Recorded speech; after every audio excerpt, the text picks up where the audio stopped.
Hello and welcome to Elite Week, episode 26.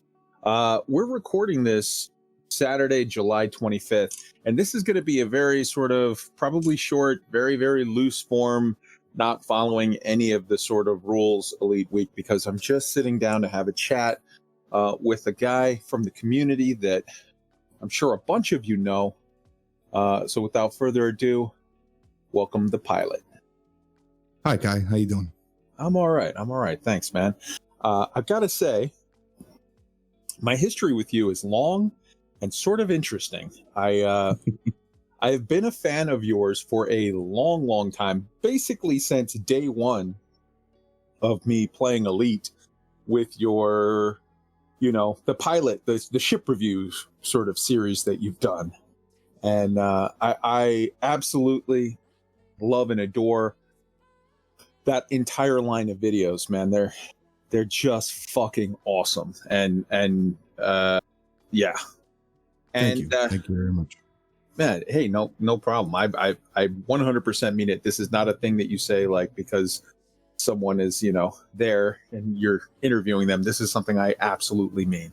But in addition to that, you have Ion, which is this new project that you've created that oddly enough is something that I've kind of mentioned months ago, and I'm not in any way saying like, you stole this idea from me. This is just parallel thinking. I think a lot of people have had this idea, but months and months ago, back on Loose Screws, I had made the point like we should do some I don't know, I think some people may have heard I did a little forum post saying like, hey, how come Galnet went away? And that would be good if we had it back. And also, it would be good if we expanded upon it. And part of the idea when I was talking about that, I went on Lave Radio and all, and I said, like, I was trying to flail around, hey, someone that is not a technical idiot like myself, someone take this, do this thing. And I said, let's do a Galnet that's made by the players, and let's,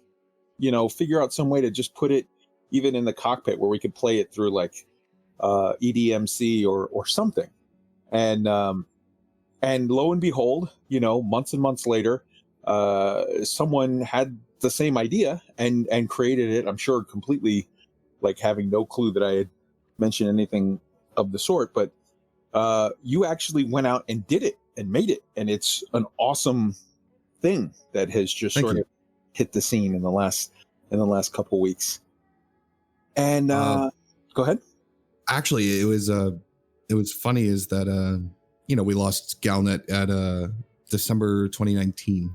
Mm-hmm. And I had said at the time, I said, okay, well, realistically, it's not that hard to come up with your own stuff. And actually, I was a very vocal proponent for shifting Galnet to, hey, look, why aren't these stories actually applicable to in-game stuff? Why do I see this advertisement for this massive celebration going on? And I go there. Yeah, exactly. There's nothing I can do. And what's the point? And, I was very much for shifting Galnet over. And, they said, hey, look, we're going to shift Galnet over. And I was like, hey, wow, I actually made a difference somehow, with, 3,000 other people who agreed with me. Mm-hmm. But I said, hey, look, I made a difference. And then they killed it. I said, oh, well, all right. This is not exactly what I intended, but all right. I made a difference. It wasn't what I wanted. And, I realized after the fact, I'm like, I complain that Elite doesn't have enough lore a lot. And it doesn't. And this is a universe that needs story, and not for everybody, but a lot of people do. And it would make the game far more enjoyable if they had it. And I realized the mistake I made. And by the time we got around the fleet carrier live stream, me and a couple other guys, I don't remember which live stream it was. It may not have been that one, but me and about 6 other creators were sitting on there and we're all talking back and forth. I said, look, this is real easy. If you guys really miss Galnet that much, all you have to do is go grab the British Amy voice pack, right? Go feed it into a TTS machine, go write your stories, go put them up there, start a YouTube channel, bam, you got Galnet all over again. I said, anybody out there listening, you want to do that, just go for it. It's a relatively easy solution. And I waited and waited and waited. Nobody did it. And then, of course, you see the post every couple days on Reddit saying, I miss Galnet. And it's, okay, you know what? Well, I should do something nice. I should do something nice for the community. I already said how to do it. It's nobody else has done it. It's my responsibility at this point now to live up to my own word. So I did. And the initial response was really overwhelming. I got stories submitted, and it was great, and it's wonderful. Now, people have a logical anger towards using the British Amy voice. They're like, it's too slow, it's hard to understand, and blah blah blah. All of these things are true. And the first like 5 episodes took me about 4 hours just to grab them, edit them, put them in the TTS, and then enter in the manual breaks and the fixing words and spelling things phonetically instead of actually, and then finally it gets kind of right, and I feed it into After Effects. I built that visualizer around the logo I'd made, and feed it into Premiere, export it, upload it, done. And it's I've made something that's not for myself. It's for other people, and which is exactly the opposite for the pilot. The pilot I make for me.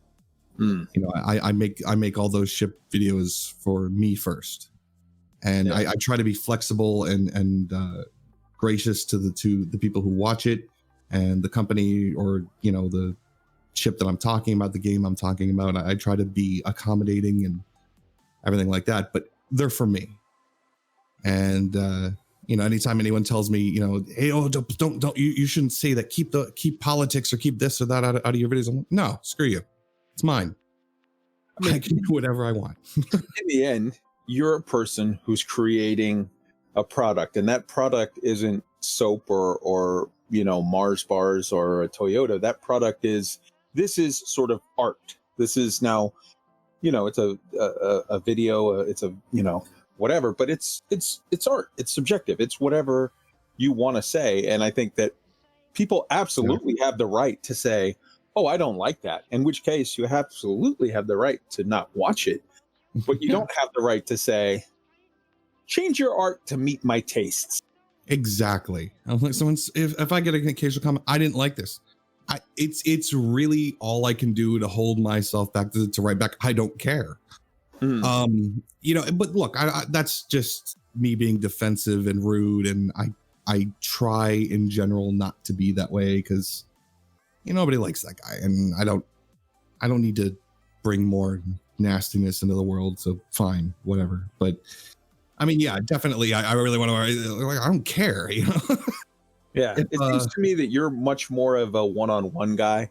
There's some people that feel sort of way more comfortable sort of one-on-one, and then there's some people that kind of sort of jump in and they walk into a party and all of a sudden they're sort of holding court, and you're more that guy that you kind of like to make sort of genuine one-to-one connections, and like a big crowd or what. I remember you making some sort of a tweet or something around about the time that you were sort of closing out your Discord, and you were like, hey man, this whole thing, it's great for people who are into it.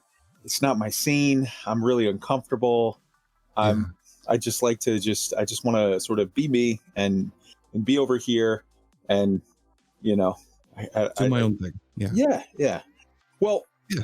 So in between those two products, in between sort of your ship series, which I absolutely love and adore with all my heart, and your Ion idea, which I think is just fantastic and amazing, there is another sort of aspect to your content, which are these sort of live streams. And they are, let's say, you do now what Space Waste News with Yamix, and you've done roundtables.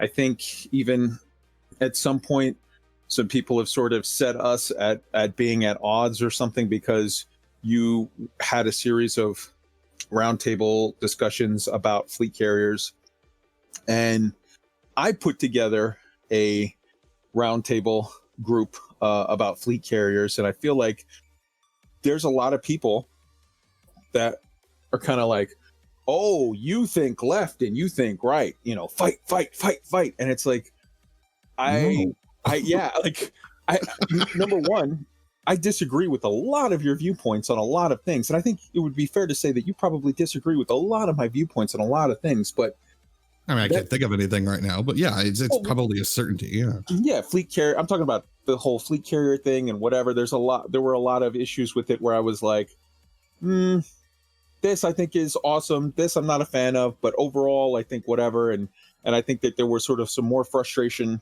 on your part with the product or whatever. But that, because I like pizza, and you might hate pizza and love pasta, and I might not like, that doesn't mean now like, oh, these two people need to fight. Like, no, it's just people have different opinions, whatever. Yeah, the best thing you could possibly do in your life for yourself, and this is to be totally selfish, is to find yourself a villain. And I'm not, find yourself someone, find yourself someone who disagrees with you. It could be about everything, but it's more important just to probably pick, just one thing, and then frequently sit down and talk to them about that. And it's a good thing. You should have multiple villains, really. But like, talk in an open and honest manner. I'm going to be honest with you, and I'm going to criticize myself here.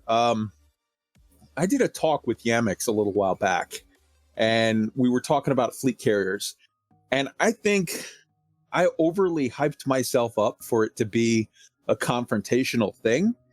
And listening back on that, because I just listened back on that conversation like 5 days ago. I listened back on that conversation and I wasn't happy with myself for that, because for a while it had been built up of like, oh man, he's he's the anti, and I was talking shit, and I felt like, we were both sort of talking shit, me on one viewpoint and him on another. And then when I got a chance to get at him, I did not hold back. And I even, the thumbnail for that. Yeah. See, I'm an idiot with tech stuff, man.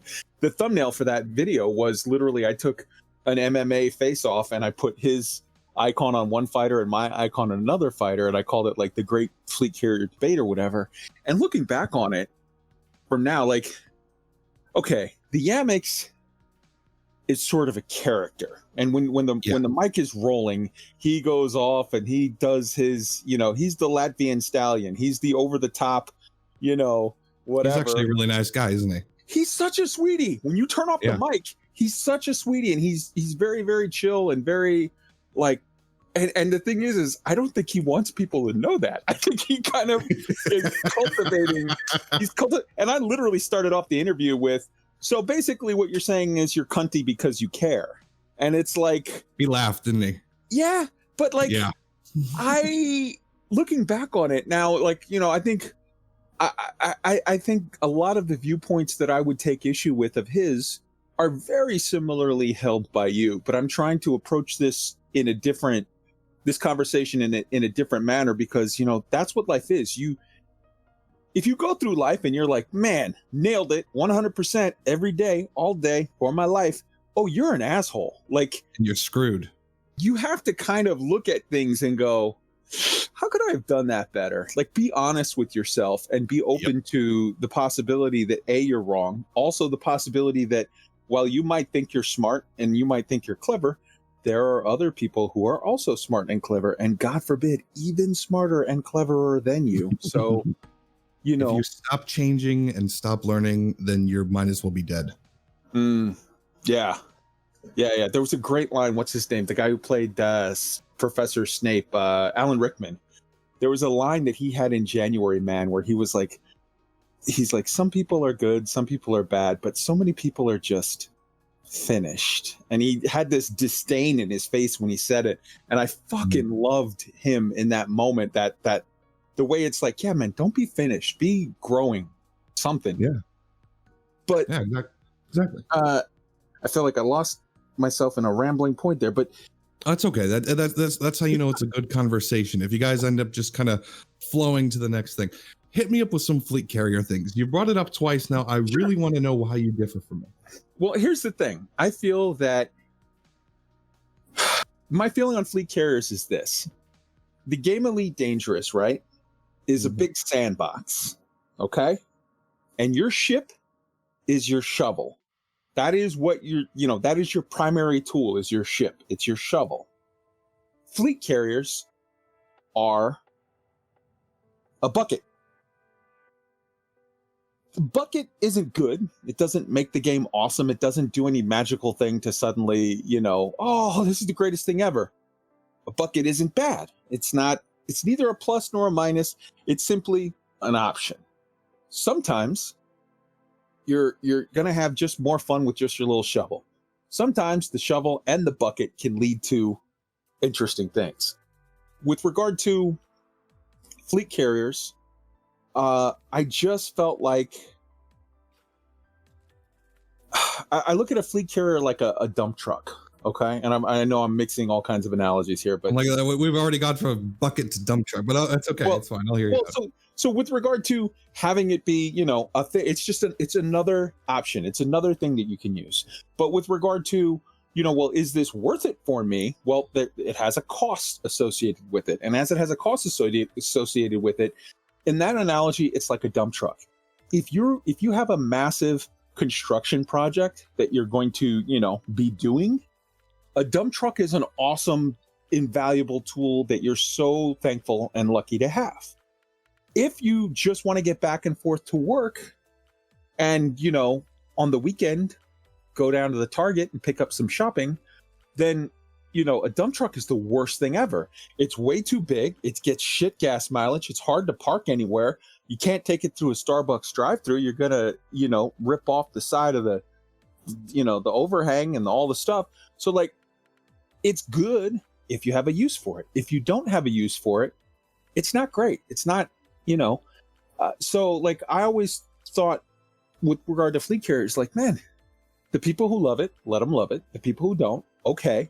But no, I hate that argument. I just, the whole live and let live, let's not bother talking about it thing always bothers me.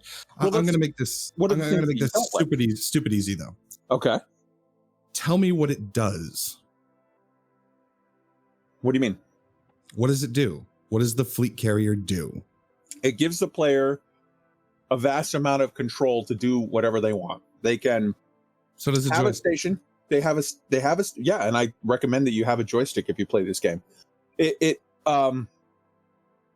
have a station, you can move anywhere. You have storage for the first time. You have the ability to trade directly with other players, even including giving them money for the first time. Okay, let's start with those three. Okay. So you have a station. Okay, you have a car hauler, basically. Okay, fine. That's perfectly fine. I mean, and I'll even steer away from the visual aesthetic of it, which I am not a fan of. What do you mean? But you don't like the way they look? No, I don't. I think they're kind of ugly. Oh man, the Nautilus one on an engine.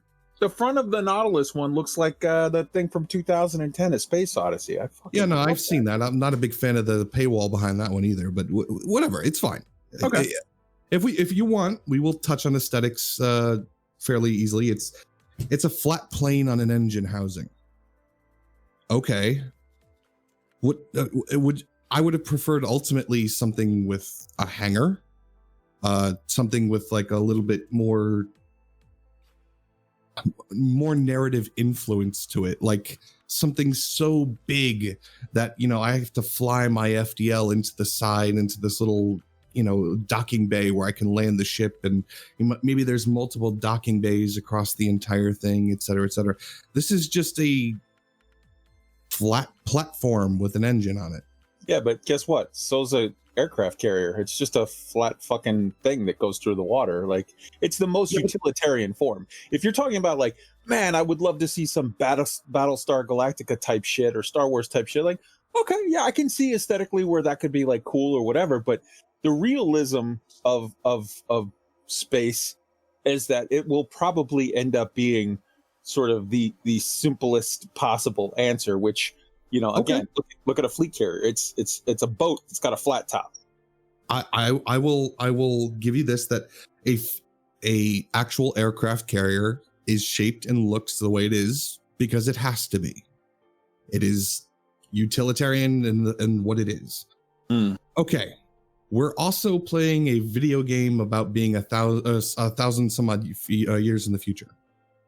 We have, Gudamaya ships that are not utilitarian. We have other ships that are not utilitarian. We have space stations where you realize that the gravity on those ring sections as they're spinning, someone actually did the math on this on Reddit, is something like 16 times Earth's gravity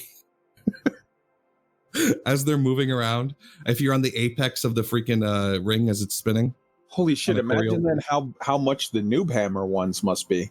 Exactly. I mean, look, that's also assuming you're trusting Reddit for math. Like, I don't know, maybe. You know what? I generally, if it's on they did the math, I generally trust Reddit. There's a lot of, but anyway, but look, if we're working on realism and, Newtonian physics, why is there no Newtonian physics? Why do we not just keep going? Why are there breaks? I mean, we slow down. There is Newtonian physics if you flight assist off, but when you go flight assist on, then that's the whole point of that, is that this is the tool to help the idiot, mostly hairless monkeys flying through space. Is there Newtonian physics when flight assist is off? Are you sure? To a certain extent, yes. I mean, in some ways, I would say, in some ways, you could argue that it's like, oh, this part sort of doesn't make sense. That part sort of doesn't make sense, but there's a speed cap. There are. Yes, I get that. The 1201 times 1,201 times the speed of light. Yeah, I think it's 1201. Yeah, I get it. I mean, but again, now we're not here for realism. Yeah, okay. So what you're saying is you would have rather, something fantastic. Yeah, yes. Okay. I would love something fantastic. And realistically, as much as it probably kills my credibility, I would rather have something that looks amazing and is functionally gimped than something that is very extremely useful, but ultimately very boring. I mean, and as far as it being functionally gimped, that's sort of irrelevant because they're all functionally gimped sort of within the zone. Like, it doesn't, you can't move it, so it doesn't, it literally, you tell it where to jump, it jumps in, and it just sort of sits there. And then if you say leave it, you plot it on the map, and then it slides out through a cloud, and then it magically poofs away. So it's like none of them have any sort of functional ability to like move around like a real aircraft in game. I mean, this is going to be a really short conversation if you keep making my arguments for me. Well, no, but I'm the point. The point that I'm making is they're not meant to. This was literally always stated. Even if you go back, if you look back on the Kickstarter days, they said that there were going to be mega ships that were executively controlled by the player, but not directly. Like, yeah, you don't fly it. That's not. So a fleet carrier isn't a sports car. A fleet carrier is a tool that you use. Like the ships that we fly are. Don't quote me back cars. To me. What? Did you see don't quote me back to me. Did you see my video, the Raptor, the better fleet carrier? Yeah, I saw that. But what I'm saying is you're talking about a different in a design philosophy. They said from the beginning what fleet carriers were going to be. They're not ships that you fly.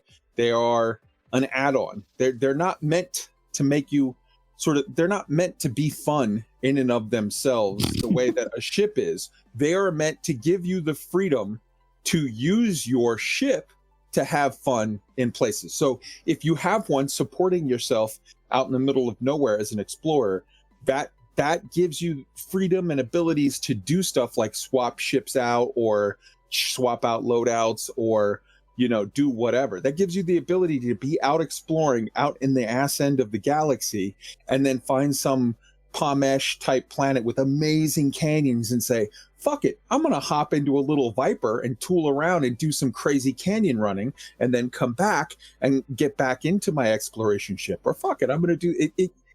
It's like saying, well, the GPS in my car is no fun. No, it's not meant to be. It wasn't designed for that. It was designed as a tool to help you to get to where the fun is. Okay. Hear me out. Sure. You're two things then. Well, I'm going to start with the funny one first. Okay. First of all, the minute I got a Garmin GPS back in the day, I downloaded the GLaDOS Portal Voice and used that to immediately make getting directions much more fun.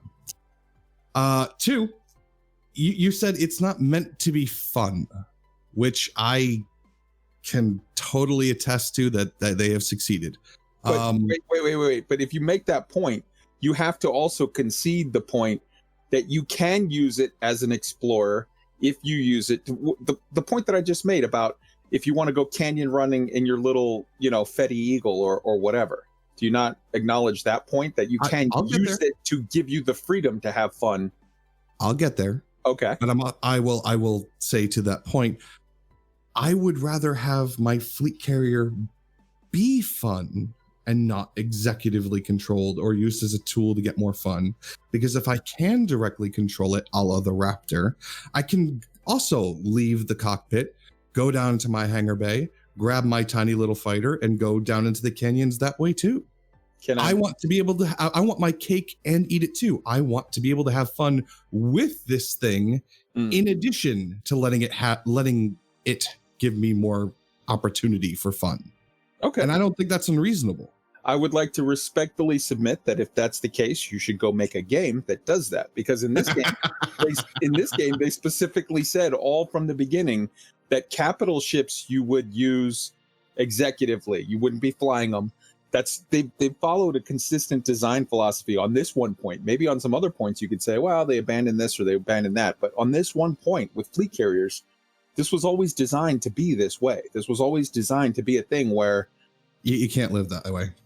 Especially with games like this, you can't sit there and say, well, this was supposed to be this, or they promised this, that, or they abandoned this. No, you don't. And this is the reason why we don't pre-order. And we all know this joke because we've all learned this lesson is what you see is what you get. Yeah. And what we've gotten, this is the only thing I'm judging it on. What we've gotten is subpar.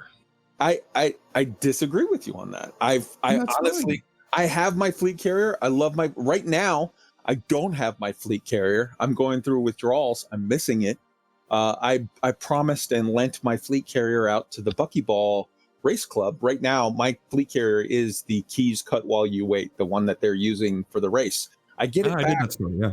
Yeah, I get it back late tomorrow, and I'm looking forward to that because I'm using it to support the mission that we're doing with Turn the Wheel, the Dark Wheel project. And I love my fleet carrier. There's over 1,300 people registered on Inara with fleet carriers. A lot of people are, happily using and loving fleet carriers. I won't go that far. I say a lot of people own them. I said there's no shortage of them in the galaxy. There really isn't. And FYI, that does seem to be a major complaint across the galaxy is I'm tired of jumping into a system and seeing 50 fleet carriers. Yeah, I 100% agree on that point. I think that they need to give us reason to remove them. Well, I'm not going to say that. What I would say is I would like for them to give us an option to where we can set it to just only see fleet carriers that are and it would be a toggle option that you could turn off. So if you, for some reason, want to see all the fleet carriers because you're doing some kind of a trade thing or whatever, okay. But if you just want to tool around and not sort of have a bunch of this sort of spam in your face, I would love an option where it only shows fleet carriers of people on your friends list or fleet carriers that you've bookmarked. I know that there is a filter fleet carriers, but I would like it to be able to filter fleet carriers except for friends of mine and people that I have, carriers that I have bookmarked. I will tell you right now, and I'll even make your argument for you because you were so gracious to make mine for me. I will say that right now there are two things that could be done to make fleet carriers infinitely more interesting to me. If you sent in the mothership of Thargoids with a battle fleet behind her that just wiped the bubble clean and told every fleet carrier owner, go out, start a new bubble. Yeah. I would love it. You made that point back in Loose Screws in your interview where you talked about the bubble theory. Yeah, I remember that well. And I think that could be cool. And I think that you may be getting some, not exactly that, but some variation, something not too dissimilar from that line of thought in the not too distant future. But like, but let's table that for the moment because it's conjecture, and let's come back to this. I love my fleet carrier. I'm not like ashamed or reserved in that statement. I love that the things that Operation Ida has been able to do in using them to, finish up the last of their systems and getting to mission complete. I love the DSSA and what's going on with that. I love, the ability that player groups now have. I mean, come on. The AXI has a goddamn community goal that they made up on their own, that they're using the fleet carrier in a whole different way, and they are succeeding in a massive goal and giving a ton of people something to do and to talk about. Like, there are people that have a fleet carrier because they have it and they might be lukewarm on it, but you have to admit there are several, there are many, there are some, I don't know what number you want to put on it, but that are like me and they're just fucking stoked and happy with it. I'm not here to talk about. Okay. You've heard me and watched me talk about many ships. I have. Okay. I don't talk about the people who fly them in general, except in passing. But I will say, but what I do talk about is the ship and what it can and cannot be used for. Mm-hmm. I am not here to argue whether someone can legitimately enjoy a fleet carrier. Obviously, that's subjective, and it would be stupid on my part to say, no, nobody likes these. It's dumb, and I'll fight anyone who change my mind. No, it's stupid. I'm not going to do that. Okay. I'm not going to say that there isn't activities that use fleet carriers as an integral part of it. But I will point out that all of the examples that you've given me are player driven and have absolutely nothing to do with the game or the mechanics or the universe it's based in. I would point out to you a counter assertion, which is that's 99% of the entire game of Elite Dangerous. Elite Dangerous is not WoW. It's not, okay, here's the storyline. You go here and there, and you go from one guy to another with question marks and exclamation points over their foreheads and whatever. All of Elite Dangerous is, there's a massive fucking sandbox. Have fun. Do it. But I want to be a criminal. Okay, go do that. But I want to be an explorer. Go do that. I want to be Federation. Go do that. Like my foibles, my nitpicks and foibles here are not with the player community's ability to make do with what they have. I already know that they are accomplished. I've witnessed it. I've been a part of it myself. I know what we can do with the limited resources we have. Okay. My issues are with the resources that were given. How much better would fleet carriers be? First of all, I have never understood of why have you opened up Pandora's box to be able to give players credits, but only through the circuitous route? Why have you opened up the ability to buy and sell, but only one at a time? These are ridiculous choices. On the buy and sell thing, only one at a time, I agree with you. That's just dumb, and that should get addressed.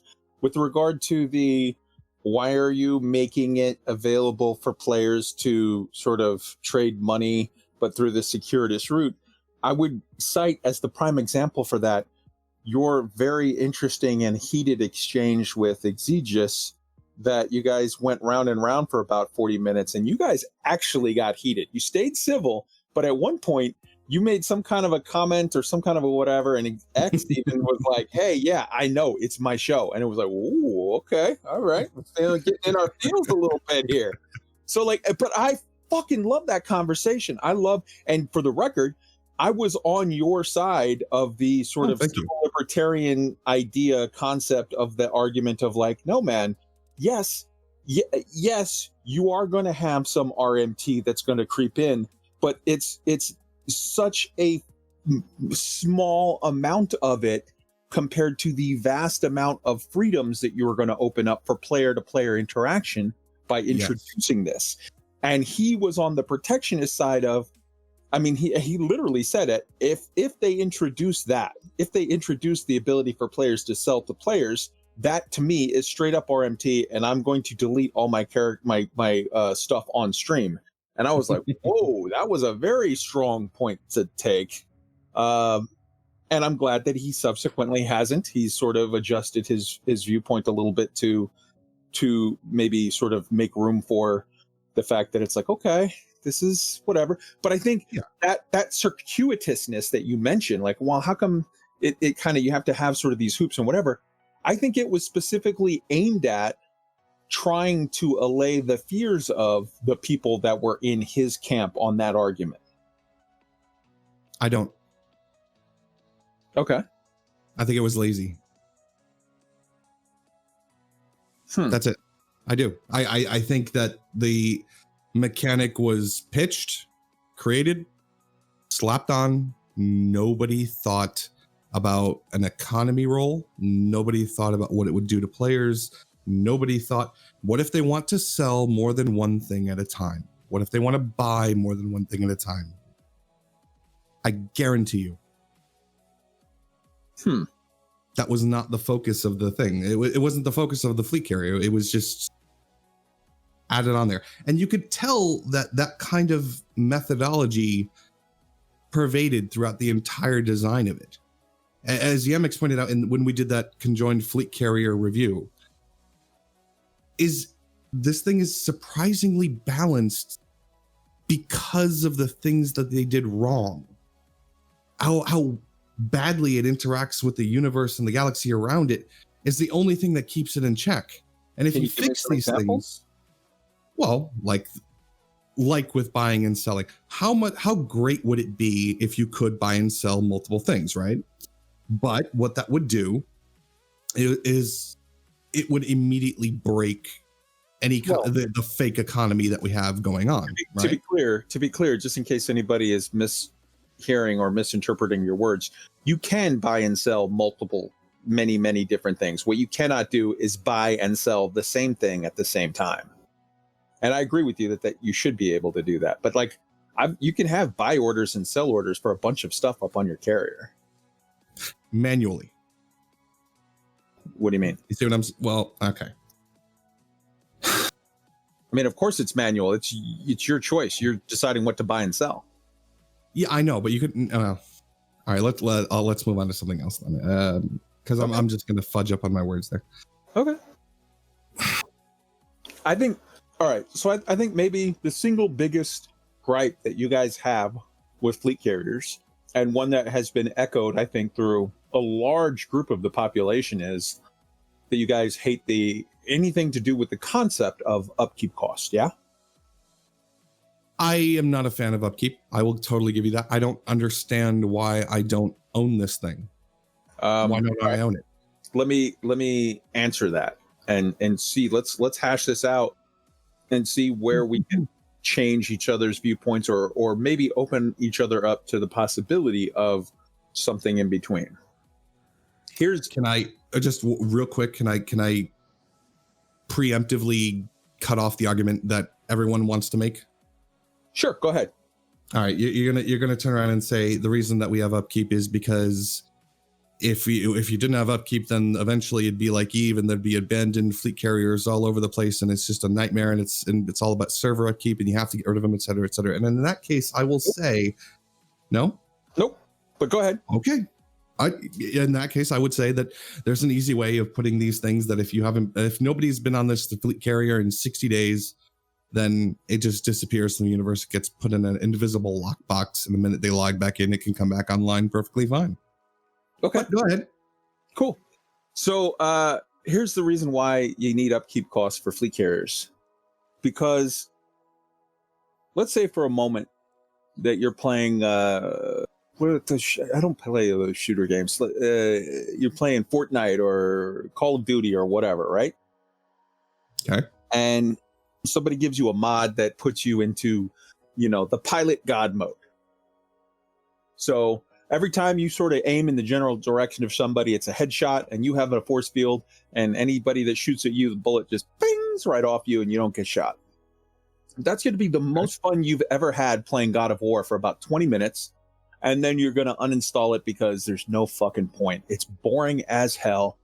There is no point or enjoyment in winning a game that you cannot lose. The point of a game is to balance your skill and planning and resource management and whatever else so that you can avoid the loss and get to the win.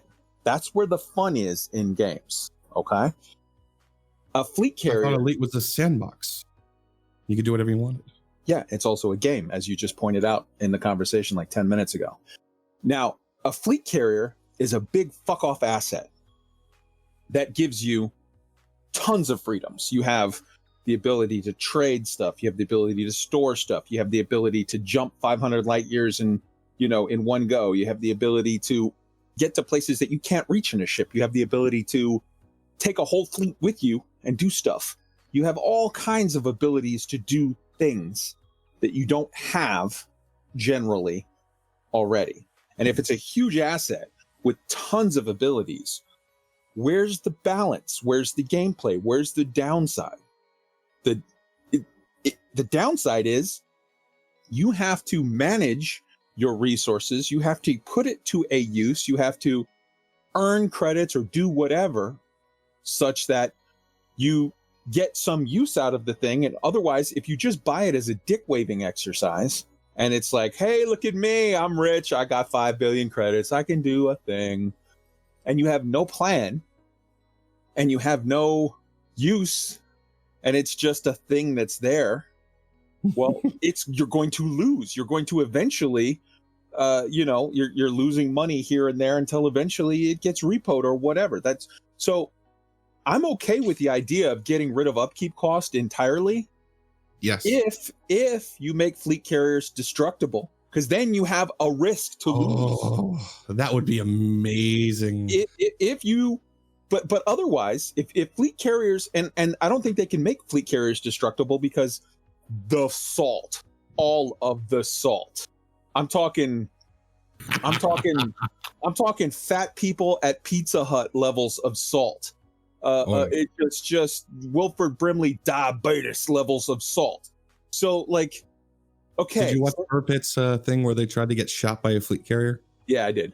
Yeah, and then there was the same one where the same one where they all crowded in the engine of it too, which was so bizarre to see because it looked like they were all going into the proto-molecule area of the expanse where they're all just shoved in there with a bunch of little ships. But like, that thing can't shoot. If you make the fleet carriers destructible, it's not going to fight back. It can't. Yeah. Well, I mean, come on. It's crewed by crew members, so of course it can't hit the side of a barn from the inside. They're all stormtroopers. But yeah, 100%. Did you see there's a meme of somebody that had a motorcycle and it had a stormtrooper helmet on the front, and they said it's the safest motorcycle ever. It'll never hit anything. Yeah, it'll never hit anything. But anyways, they can't do that. They can't make fleet carriers destructible because of the salt. And since they can't make it destructible, there's only two things they can do. Either A, make it sort of useless because then it's balanced already if it has no powers, if it has no abilities. But they gave it a ton of abilities. So they have to say, okay, if you want this, it's a summer home. You have to pay for that. You have to, if you want to have a beach house down at the shore, you got to fucking pay for that. You only have to buy it once, though. That's the point I'm trying to make. That's absolute bullshit. When you buy a summer house down the shore, you have to pay the taxes on that every month, every year. If we're getting that down to technical, come on, realistically, you say the electricity and the internet cost is my upkeep for Elite. So, no.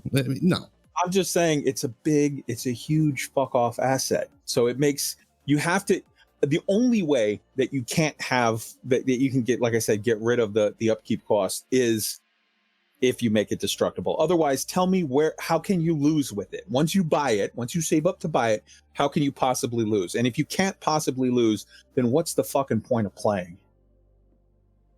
Well, you're not going to get any argument from me there. Realistically, you can't lose with it now. And there shouldn't be upkeep cost. And it should be destructible. I agree with you entirely.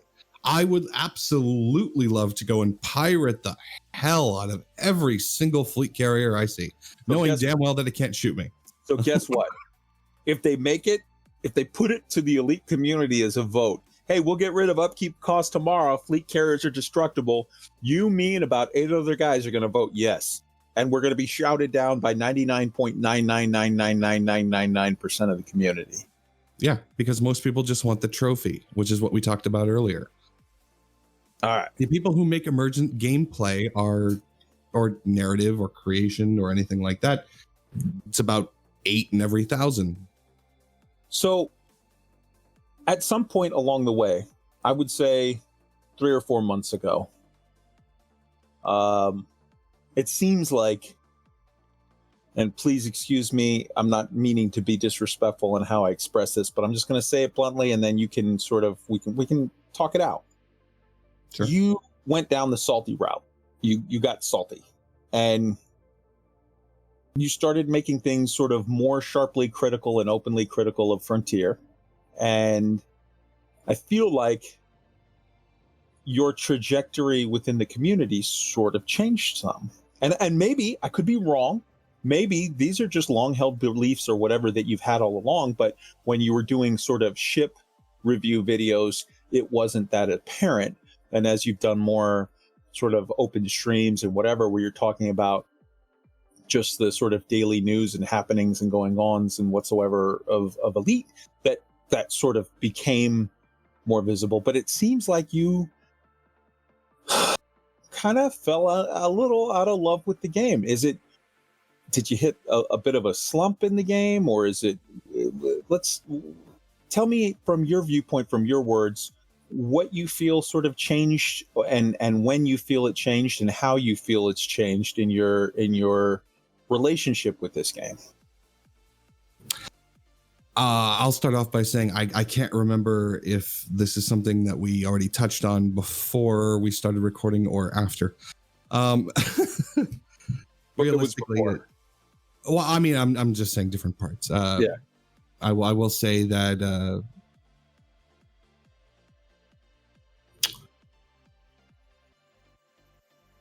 So a fan had contacted me and said that they were very, helpful and anxious, and they wanted to help me. And they said, I went and just bought you a second copy of the game.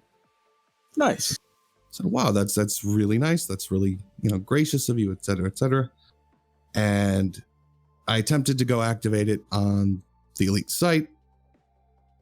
Said it activated perfectly fine. Great. Wonderful. Can't log into it. So, okay. Now, a lot of people run into this problem. It was the first time I would run into the problem. Basically, they were in the middle of switching systems, and at that point, you needed to create a whole other Steam account and then activate it, and then go create another additional Elite login for just the website, and then register it again there with the code that Steam gave you. Mm-hmm. Okay. Well, all right. Well, got that. I contacted customer support, and I said, well, we can't help you unless you have a receipt of the game. Okay, well, I don't have a receipt. It was obviously a gift from, a fan. I could use a little help here. Well, we can't help you without a receipt for the game. I said, all right. I said, look, I'd prefer ultimately not to have to contact this guy and say, hey, look, I'd love to accept your gift, but, there's issues, and now I need you to show me the receipt. It's a little uncouth, it's not great. So, well, that's what you're going to have to do. Okay.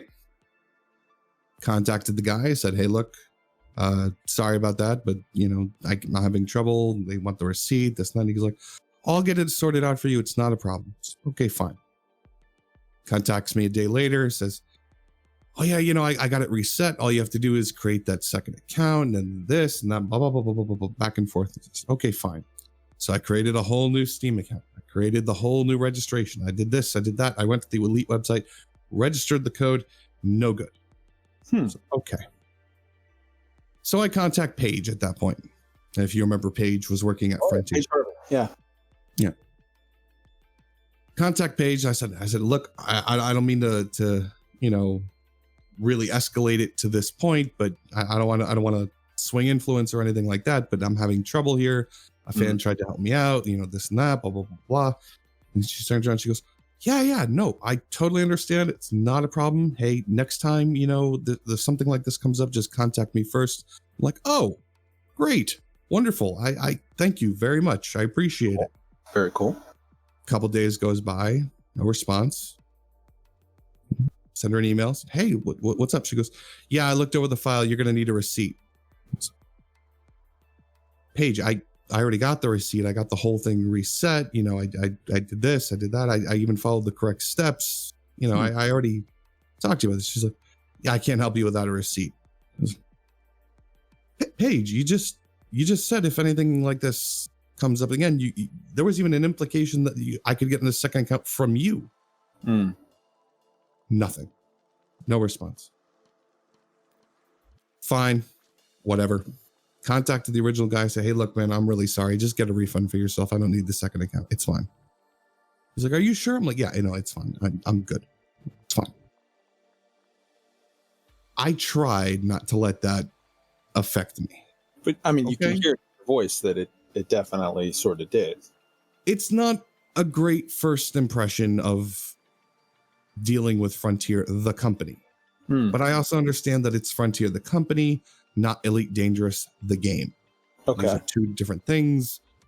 I'm not going to let one affect my perception of the other. That's immature. Okay. Fine. All right. And there were a few more incidents that I'm not going to get into. I actually now regret mentioning, Paige, even because I didn't want to call out anyone in particularly, but sure. There were a couple of incidents where, I would contact the company, wait and wait and wait and wait, and months would go by and I wouldn't get a response until I finally called them out on Twitter, and then I'd get a response and wait and wait and wait. Okay, fine. I don't need necessarily a relationship with Frontier, the company that does not necessarily seem to want to have a relationship with me. All I need to do is play the game. I'm making these videos for me. I will be as gracious as I can be. Okay. But then things inside, hold on. Okay. Things inside of Elite started to change. Okay. How so? Do you remember the September update? I absolutely remember the September update. Yeah. Go ahead. I was actually the first one to sign that letter. The very first one. Yeah, if I recall, and please correct me if I'm wrong and provide insight, because you will have more insight into it than I will. Sort of, as I recall, early on, that was sort of a project that you, I think, Down to Earth Astronomy and sort of a couple other people had kind of kicked around, and it sort of then became a thing where like there was like some sort of like almost like a council or something set up, and then a whole like a list of items were voted on, and it seems, and I could be wrong, but it seems like maybe that project started with one sort of trajectory, and then the trajectory changed, and it kind of became a little more, let's say, Useless. Oh, okay. I'm not going to say who is who and what's done what or anything like that. No. These guys are my friends, and I don't want to. Yeah. I will say that I did initially write a different letter that I proposed that I wanted, that I think would have been more effective. And of course I'm going to think my own stuff is more effective. I mean, who doesn't think their own stuff is more effective? I thought it would be ideal if you were able to create a small group of people who had direct contact with a representative from Frontier or Frontier itself, or have access to some of the dev teams and talk to them more directly and openly, that was public to the community. And after the initial setup, the members of that group could and should have been voted on by that community. So ultimately, if you ran a team of gankers, let's say, or strictly PvP people, and there's subcommunities and subcommunities, and that, the gankers are part of PvP, etc. Yeah. If you could get all of your community people to sit there and vote for who you thought was best in your group to represent your interests to the company and therefore to the galaxy, you could have your voice heard. You could have the changes that you want seen in the galaxy at least have a voice, so that ultimately it would be a strength between the community and the company. Sounds like what you're describing to me, and if you are, I'm going to need this.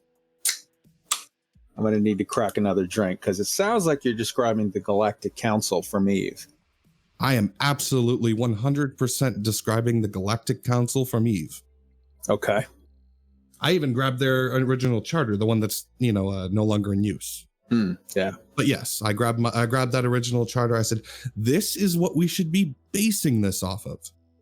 It's not enough that they fix the September update. It's not enough that these small things get fixed. They won't. But even if we just say that these are our demands, that's not enough. Because, I mean, realistically, what could they say is, oh yeah, we'll work on it. Maybe fix one or two things and move on and say, we listen to the community. That is exactly what's going to happen. And it is happened. But even if best case scenario, all you guys want to ask for is just a list of all these things to be fixed before they move on to other development. Even if you get that, we're just going to have the same exact problem down the road. Verbatim. I said, and there were people who agreed with me, and there were people who did not. And ultimately, it was herding cats, if you know the expression. Oh, I definitely know the expression. Yeah. You won't find a Marine NCO that doesn't know the expression. That's right, I keep forgetting. Yeah. So ultimately, a second letter was drafted. I signed that one. And then we had the support of some of the community, the backlash from the rest of it. And you could tell me I'm wrong, but ultimately I feel like it came back to bite us in the ass. Is that we got blamed for the delay of every other development after that fact. And the company, came out looking golden, like they listened to us and they tried to work with the community and nothing happened. I'm not going to say you're wrong. I'm not going to say I don't think anybody came off looking particularly great from the September update and everything that ensued, including the company, including your sort of movement or whatever you want to call it. Honestly, I feel like, how do I put this?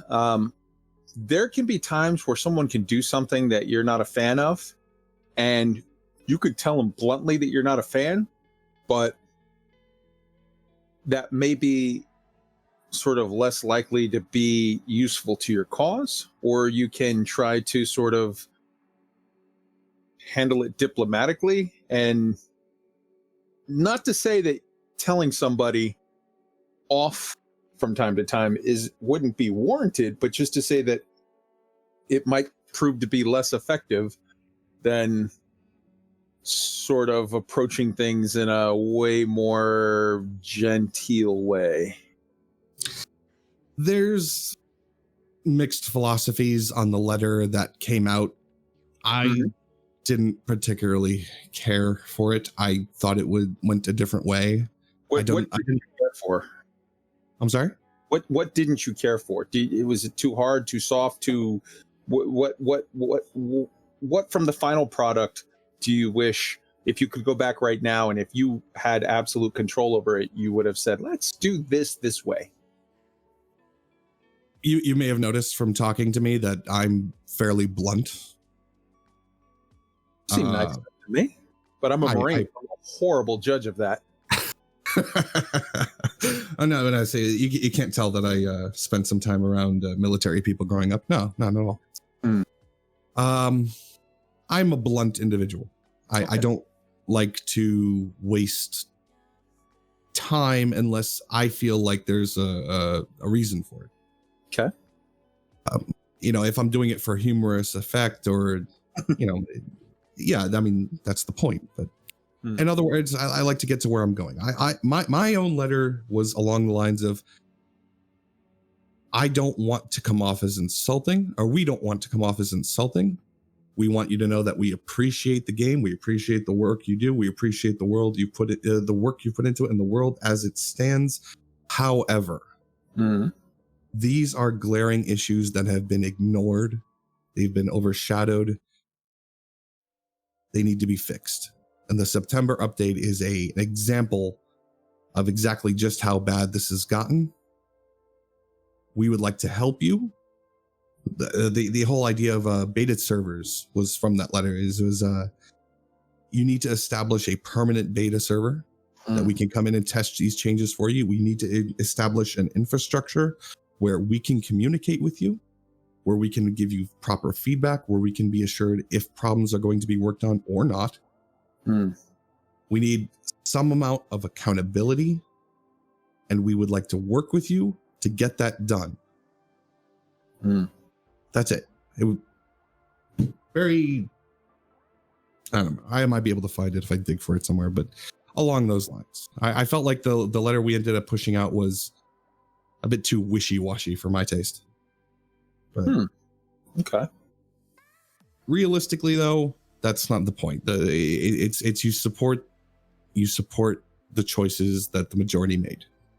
And that's why I don't join a lot of teams. I very much rankle on the idea of somebody else speaking for me. I generally, if I want to say A, I'm going to say A. And if you're like, that's cool, how about A and B? I'm going to be like, that's nice. You can fuck off and tell whoever A and B. I'm going to say A because that's what I came to say. Not to say that I would particularly.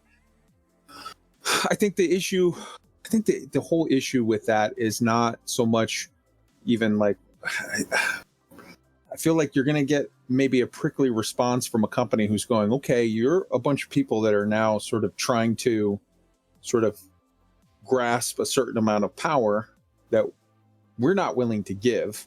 We're going to do things our way. And if we set up, betas, or we set up this, or we set up, private groups to test stuff, or we to do anything private, public, however, whatever, wherever, they're going to be like, we're going to do it our way. And we're not, I don't think you're going to find very many companies outside of Iceland that are going to say like, yeah, sure, you can talk with our developers. Fuck it, have a beer with them. Like those guys, CCP is like a crazy anomaly in the software industry. By and large, if you try that with Square Enix or Bethesda or Microsoft or EA or name your, Blizzard, name your game company, I think they're going to tell you, absolutely, you want direct access to our devs? Give us $300 next year when BlizzCon comes around and you can sit down with 8,000 other smelly nerds and listen to them talk for a half an hour before they tell you, all right, fuck off. Don't you have phones? And leave. Like, there's not going to be a lot of software companies who's going to say, Sure, talk to our devs. They're going to tell you, hey, we have a community team for a reason. You talk to them, and then they talk to the devs, and I don't know. Well, it actually came out that most people turned around and shied away from the player council idea because they felt that we were self-elevating ourselves above the community. And to an extent that could be observed as true. I mean, I did posit the idea of elections eventually, but once you got the infrastructure up and running, but whatever. Interesting that you should bring up those examples though. So I would say first off that it depends on what you're trying to build. If you're trying to build a Final Fantasy, no, nobody cares, and that would be laughed off in an email.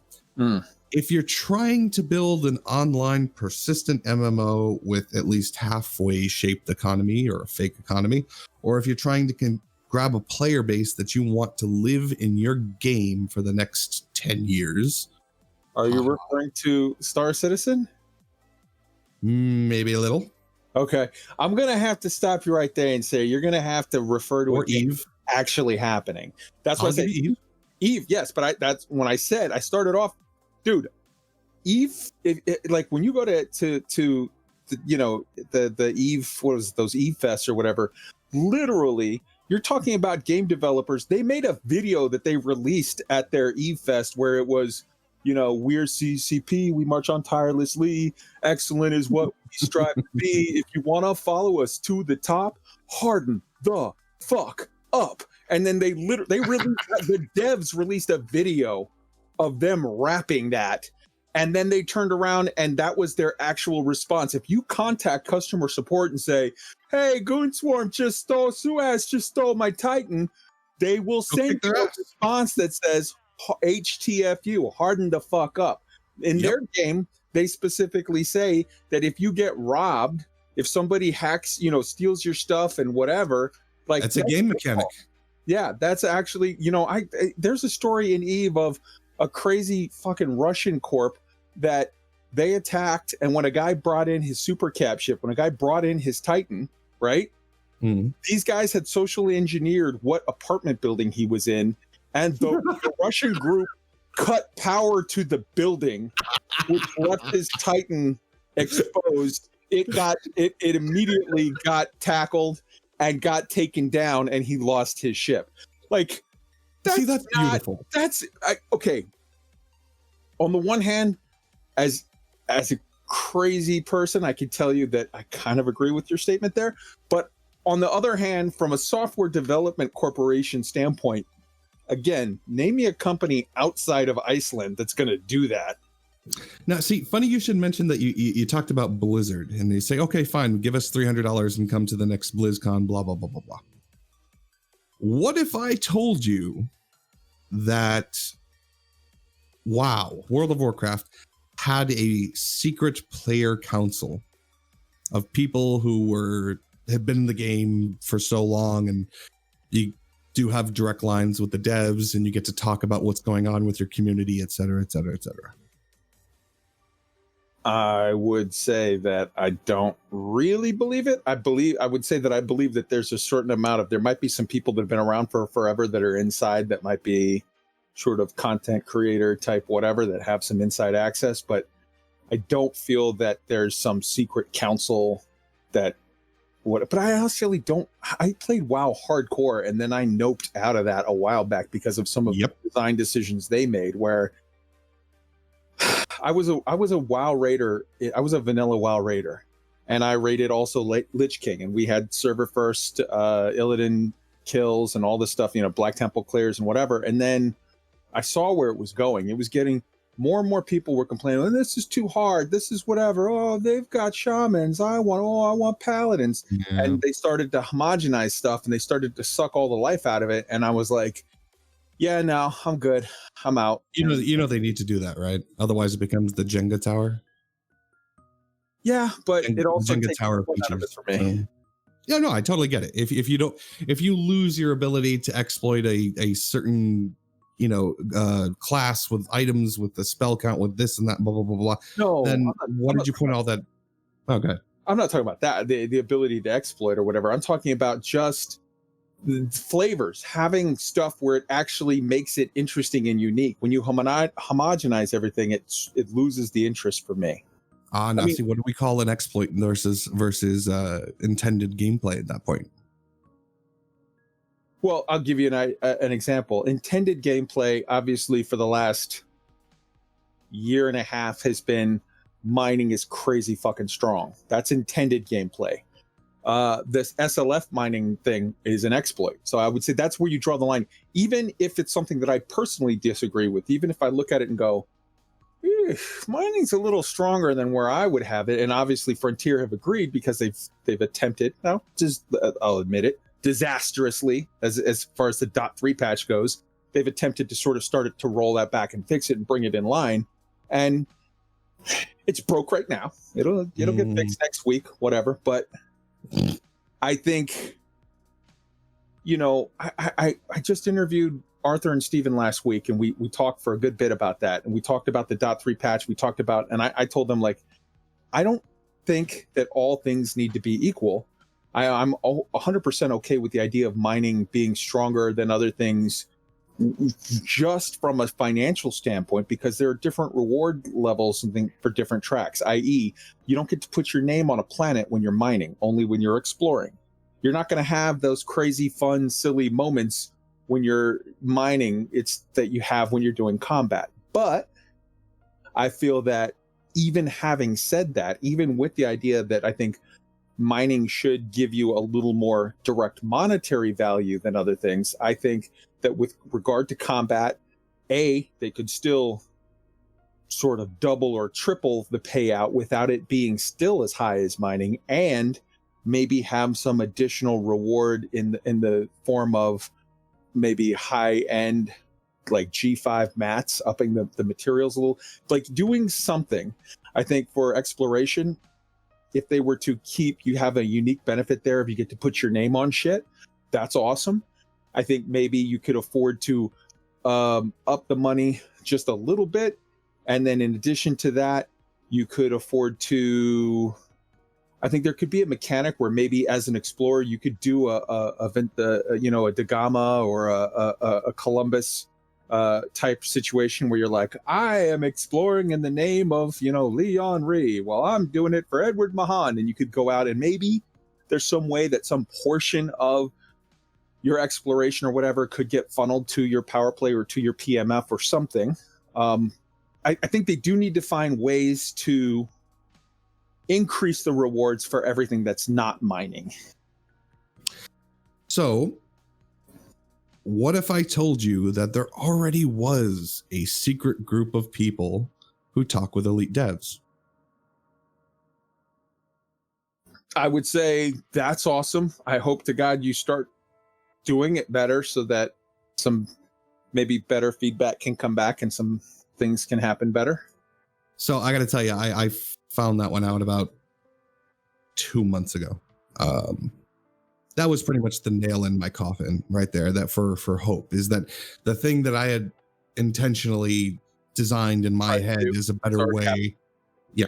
As a better way for the game to improve and for the community to be heard already happened, but it was kept secret instead. And here we are. Well, so they had the what was that? The developer design council or whatever, the DDC or whatever. There was an old thing on the forums. The one if you get triple elite. Yeah. No, not that. There was a different, but you're saying that there's an actual right now current project going on where there is a council of secret players that are in direct contact with elite devs, or with like, what are you alleging? Or you don't have to. Can tell you only that there is a secret room in a place much like the one we're in right now, where communication from a handful of people can go straight to the company. That's about it. That's great. And I would also question, are these people all minors? Because like there's some definite things that I would have wanted to pass along at some point if But that's the point. That's the point I'm trying to make. You're not being heard none of us are actually being heard. I And feel what's worse is that it's not like our voices aren't being broadcast enough. That's not the problem. That would be a good thing. It's the problem is that we are, visible, and they decide to make the sharp left turn anyway. I feel like I'm being heard. I mean, me personally, I can't speak for everyone, but I feel like last week I had a 2-hour long conversation with a couple community managers. I have gotten some responses here or there. I've had, private conversations with Dr. K about stuff that I was like, oh, okay, that's interesting, or that, whatever. I've gotten reached out from a couple of devs, on Twitter or whatever, with like, hey man, that was really cool, I like that show, or hey, whatever. And like, I feel like I'm heard now.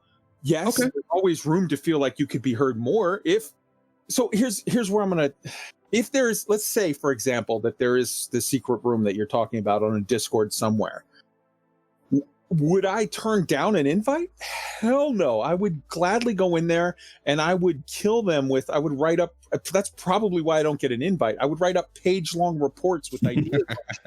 And that's probably where they're like, oh, this guy, he's fucking getting on my last nerve. He won't shut up. So like, that's probably why I'm not there. But like, I feel like I'm glad if that exists, even if I never get an invite to myself, that makes me happy. Just the thought that it exists, because at least there's a shot that some of us can talk to some of them and make some of the changes that I think most of us agree needs to happen. I will tell you that you feel like you're heard because you have actually communicated with the company. You've had presumably some kind of interaction, this and that, blah, blah, blah, blah. I haven't. Okay. I don't feel heard. Okay. I don't feel seen at all. I have never been tweeted at, or never gotten any kind of endorsement, self-promotion, anything like that. I'm not complaining. Okay. I'm not turning around and saying that, oh, I didn't get my bottle, oh, well, the company doesn't see me. I'm so done with this. It's not about attention. Okay. I'm not, the message that as I have received it is I am not wanted or welcome. Now, so the community, I know for a fact that you guys love my work. I've gotten nothing but positive feedback. Well, mostly positive feedback on anything that I put out on YouTube. Reddit, is happy with me. The Frontier forums are happy with me. All great, all wonderful. I haven't been a featured commander. Like, they ended the feature when I applied. I haven't actually been talked to by any community manager. Nobody's volunteered to come on my show or nothing like that. No, I'm not saying I deserve those things either. I just get the feeling that when it happened with fleet carriers, and then it happened here, if you're not invited to the party, they don't want you there. Okay. And I'm not offended by that. I'm not saying I'm owed it. I'm just saying I'm smart enough to walk away. When you say waste my time. When you say you weren't invited with fleet carriers and you're not invited here, can you clarify what the here you're referring to is, just for anybody who sort of didn't see your tweet or whatnot? You were particularly excited for fleet carriers. You may have noticed that about 5 or 6 people were running the same exact trailer about an hour or two before and after the actual live announcement. Oh, I don't think I saw anybody running the trailer before the announcement, but after, yeah, lots of people had put out content on it. Absolutely. I can't think of anyone other than some online quote unquote game journalism groups that need to learn to keep their fucking mouth shut if they're, told something privately and whatever, and have shown that they have no journalistic integrity, to my mind. I don't know of anybody that ran stuff beforehand. I caught it about 10 minutes before the live debut. I'm not going to say who. And again, these people are friends of mine. I'm not outing anyone. I'm not saying, oh, look at these terrible people who are in bed with the company. I don't really care. And to be perfectly clear, most people shouldn't care. It shouldn't matter if your favorite creator is actually talking with the company and, you know, they get some advanced stuff. All it means is that they can make something that for you a little bit earlier than everyone else. That's all. Yeah. But it is a leg up. It is a form of endorsement. It is a way of the company saying, hey, we like what you're doing. We're going to help you out a little bit. I think it might be a little of that, and it might also be a little of them reaching out to the community saying, hey, we think that you guys are going to be the ones that shape how this is viewed. We want to sort of answer questions and whatever with you so that, let's be honest, number one, so just from a general viewpoint, it's like we want to make sure there's no miscommunications, but also, let's, again, be honest, there's a little bit of implied, hey man, we're going to give you the inside scoop. You're going to be more favorable towards what we're putting out. And hopefully, you know, if you can spin it one of two ways, you're going to choose the way that we like the more. Yeah. I mean, that's how game journalism usually works today. But no, for the most part, I'm not going to say any of these guys would do that. The ones I know about anyway. I'm not saying like they're buying you out. I'm not trying to be nefarious in how I describe it. I'm saying just human nature. Hey man, let me buy you a beer. Awesome. And then, you know, you pitch an idea. I'm going to be more likely to be like, that guy's cool. And his idea, that's pretty all right with me, you know? No, I mean, look, realistically, if it's just down to something that relatively harmless and meaningless, yeah, no, I don't consider that any kind of buying or anything like that. Anyway, I did the same thing with Ion. You know, Exigeous turned around and says, he goes, hey man, I like this. Can you whip me up a banner or something that I can just put up there to, you know, show support? I said, sure. So I did. And after that, I said, you know what, actually, that's not a bad idea. I contacted a few people. I said, hey, you know, give me a shout on the community tab or something like that. That'd be great. I want to see if I can, you know, get some people putting eyes on this. They said, yeah, sure, man, no worries. Because I would do the same thing for them. And, you know, we're all friends here. That's different than, you know, the implication that we'll give you early access if, you know, you only say positive things, if you toe the line, you know, it's only good things, get people hyped. Oh yeah, no, that's different. I don't think any of these guys would do that. And I don't think the company would be dumb enough to try that either. No, nobody's suggesting that at all. Okay. So that was the previous thing. And you said, and this current thing, can you give some, because you made a tweet that made a public declaration the other day, and people might be listening to this conversation going, what the hell are they talking about? So every once in a while, even though I haven't been on Elite in over a month, every once in a while, well, pretty much every video I put out, someone says, why aren't you doing Elite stuff? Why aren't you doing the fighters? Why aren't you doing this? Well, because they don't want me there. And I don't actively say it, and I don't have, you know, an email saying that, you know, oh, we're never going to work with you or anything like that, blah, blah, blah, blah. What I do have is an overabundance of circumstantial evidence that says, you know, we don't really care for you. And so, you know what, I'll even admit it, there's a little bit of an emotional, you know, hey, this is why, okay? Stop asking. I don't work in Elite anymore because I don't agree with how things are shaping out, and clearly they don't want me there. So just to clarify, because again, there might be people that are like, I didn't clarify. Okay. Apparently, Morphologist, if you guys are not familiar, he's a Star Citizen streamer. Actually, I like Morphologist. I love his the Architect review series that he does. I think that's great.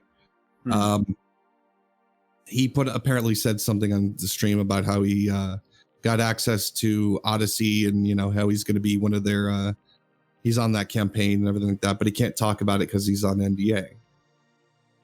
And I already happen to know of a few people who were already invited at the same time Morphologist was. I already knew the situation, but figured if everyone else knew about it now, it doesn't matter. So I threw up a tweet. I said, Elite, Frontier is giving out access to Odyssey's early beta. There it is. This is why I'm not covering Elite. I wasn't invited. And then Fine. you ended with why work where I'm not wanted. Exactly. And you made the analogy in a stream earlier today that something to the extent of, why would I want to be hanging around outside mopey at a birthday party, if they don't want me, if they don't invite me to the party? And I responded at the time to you that, like, why would you be expecting an invite to a birthday party when you've been throwing rocks at the birthday boy, right? And I feel like there's some validity to that statement. Otherwise, I wouldn't have made it. I feel like there's definitely a way that you can look at some of the critiques that have been sort of growing sharper and sharper that you've had with Frontier over the last whatever period of time, 3 or 4 months that we've been talking about here. And you can say, like, yeah, you've kind of become sort of the young Padawan of Yamix.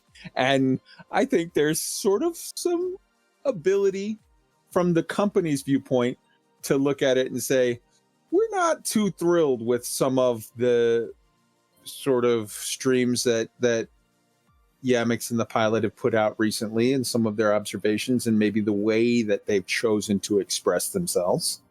And that is their right. My issue isn't that I wasn't invited to the party. I don't need to be given a reason for why I wasn't invited to the party. Okay. If it's something as small and petty as we personally do not like you or the company that you keep, fine. It doesn't actually change anything. Okay. If I'll walk away anyway. I mean, I do have my pride, maybe not as much as I should, but I got more of ego than pride. Okay. When you started making your sort of the pilot video series and you started doing just reviews about ships and whatnot, you weren't getting beta invites or NDAs or whatever it is, secret council on a Discord somewhere. You didn't have any of that. You just had, hey man, this is a cool game. I like the flight mechanics. These ships are kind of cool. I'm going to make a thing. Like, well, I played for a year and a half before that, but yeah. Yeah. Okay. But I'm just, so like, I'm not invited to whatever this secret council Discord thing that you're talking about is. And, it's like, well. Right. And by no means do I feel invited. I wish I was. That would be cool. But like, and hey guys, if anybody wants to tap me on the shoulder and give me the Illuminati handshake, I'm in. But like, what makes me think I'm entitled to an invite? Not what makes you think you're entitled to an invite, but just what makes you feel that not getting an invite to a thing that may or may not exist, that a very small group of people get an invite to, would make you sort of not love the flight model, not love the ship? Or is this a situation where you're like, I love the flight model, I love the ships, I'm just falling out in love with the company, and I feel like it's time to move on? Well, like I said, I do try to keep Frontier separate from Elite Dangerous. Inevitably, at this point, it's unavoidable. I fire up Elite and I'm just sad. I am upset with the way things have gone, the direction things have gone. I'm flooded with history from everything. It's not really my thing anymore. I can't. It has too much baggage attached to it. But as far as why do I feel like I deserve any recognition? I don't feel like I'm entitled to it all. But realistically, you do start to wonder, and this is natural for anybody. If you see people get invited who have less, I don't want to be indirectly insulting either. If you see people who are invited who have, do this. Use me as an example. Let's say I'm invited. I'm in the Illuminati, whatever, and just, you can insult the fuck out of me. I don't care. Okay, so let's say you have a channel that has, I don't know, 1,000 subs. Okay, you put out work that's basically, you screaming into a mic that's not audio balanced, and the camera is, it's just an hour and a half of you staring at the cockpit, not doing anything particularly interesting. So you have seen my work. All right. That guy gets an invite. Okay. Sure. Whatever. The guy who's 135,000, it's morphologist, not even in the genre entirely. Well, he's in the genre. He's not in the individual subgenre. Yeah. But I honestly, if you use him as an example, I think if there is a secret, Illuminati handshake thing going on, I think that's the perfect guy to get. I would, if I worked for Frontier and I was in their marketing, whatever team, if I was their person. Oh, no, he's a good choice. He's an absolutely great choice to bring in. You can grab No Man's Sky and Star Citizen players if you start finding some very cool influencers in those two games and get them on board to your little dealio. Absolutely. And realistically, I know exactly why they went after him. He does an excellent, like I said, Architect Review series. He's a dedicated streamer, and he has so much conversion. He has so many credits lined up from people who have used his referral code to get other players into Star Citizen. My God. Nice. Yeah, exactly. No doubt that you should absolutely grab that guy. Okay. No doubt in my mind. Okay. The problem, the thing that nestles into your head is, well, wait a minute. What exactly are the qualifications to be tapped into on the shoulder then? Now, I'm not going to toot my own horn too much here, but I know a lot of people like my stuff. I know I've released a good amount of stuff. I know that I've made Frontier a good chunk of money from the amount of people who have bought the game because of me. Okay. Now, do I have any exact figures on that last one? No, absolutely not. Is it anywhere near Morphologist? God, no. But we know of one guy. Well, he might have got his money back. Oh, that guy, yeah. Yeah. No, I mean, realistically, okay, so if it's not a marketing issue, if it's not that my numbers aren't good enough, okay, it's probably just a personal issue. But even if it wasn't, it's all a great thought experiment. But realistically, even if it wasn't, even if it's just, hey, we don't want to work with you because we think you're unprofessional, fine. I can admit it. I'm a little unprofessional. I told a number of pro-Trump people who have left comments on my Python video to go see themselves out the airlock. I get it. But realistically, it doesn't matter. If it's personal, professional, whatever, if they don't want you there, why should I be there? But here's the thing. I don't necessarily see them not actively reaching out to you saying they don't want you there. They don't actively reach out to 99% of everybody, but they still want everybody there. But like in the backdrop of this, in the backdrop of you feeling more and more sort of disillusioned with the company, not so much the game, but the company, you have gone out and created this ION, this Inner Orion Network initiative that is kind of doing a very big, very sort of public servicey news for the people thing.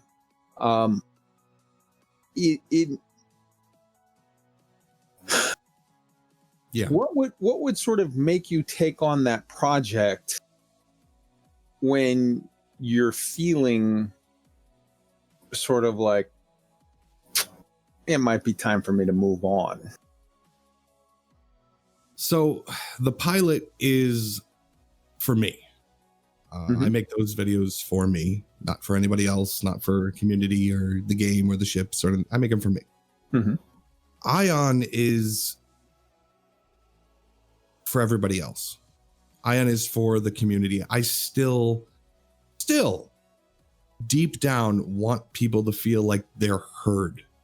I want this community to be able to reach out and in some way, if you choose to, put your story out there in the hopes that somebody else will listen to it. I will give you a platform. I will give you that option to be heard if you want it. Okay. It's not for me. It's for everybody else. And I built it because it had to be built. I'm going to give you two scenarios and you tell me what has to happen to make that scenario happen for you. Okay? Sure.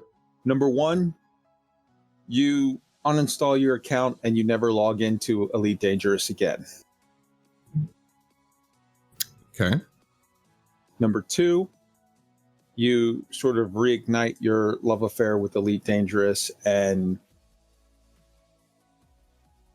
let's just say hit the reset button, start in with sort of maybe even it doesn't have to be as a creator at first, just with the passion of a player, and then, you know, do a talk show, do a video series, do a something, you know, at some point down the line, sort of work as a content creator in Elite again. Maybe not right off the bat. Maybe you just spend 6 months as a player, just out in the galaxy doing your thing, and then something scratches an itch that gets you back into content creation, sort of on the level of the, you know, the ship reviews of old.